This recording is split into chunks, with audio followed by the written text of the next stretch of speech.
Zion Classics TV news time. നമസ്കാരം, Zion Classics ടിവിയിലേക്ക് സ്വാഗതം. ഇസ്ലാമിക തീവ്രവാദികൾ നടത്തിയ ക്രൈസ്തവ കൂട്ടക്കൊലയുടെ നീറുന്ന ഓർമ്മയിൽ ശ്രീലങ്കൻ ക്രൈസ്തവർ. കൊളംബോ.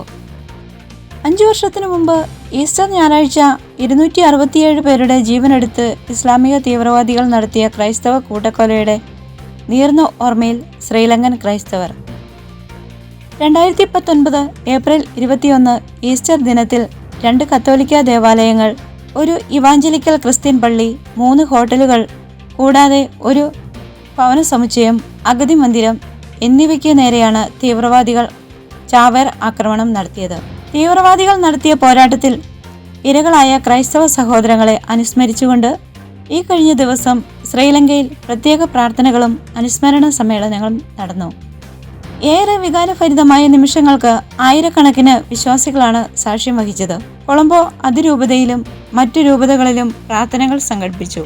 വിശ്വാസികളെ അടക്കം ചെയ്തിരിക്കുന്ന നിഗംബോയിലെ രക്തസാക്ഷികളുടെ ദേവാലയം എന്നറിയപ്പെടുന്ന സ്ഥലത്ത് കൊല്ലപ്പെട്ട വ്യക്തികളുടെ രക്തസാക്ഷിത്വം ഔദ്യോഗികമായി അംഗീകരിക്കുന്നതിനുള്ള പ്രത്യേക കൊളംബോ ആർച്ച് ബിഷപ്പ് കർദിനാൾ മാൽക്കം 50,000-ലധികം ആളുകളുടെ കയ്യൊപ്പോടുകൂടി കൈമാറി. അതേസമയം രക്തസാക്ഷിത്വം അംഗീകരിക്കുന്നതിനുള്ള നടപടിക്രമങ്ങൾ ആരംഭിക്കുന്ന പ്രഖ്യാപനവും അനുസ്മരണ ചടങ്ങിൽ നടത്തി.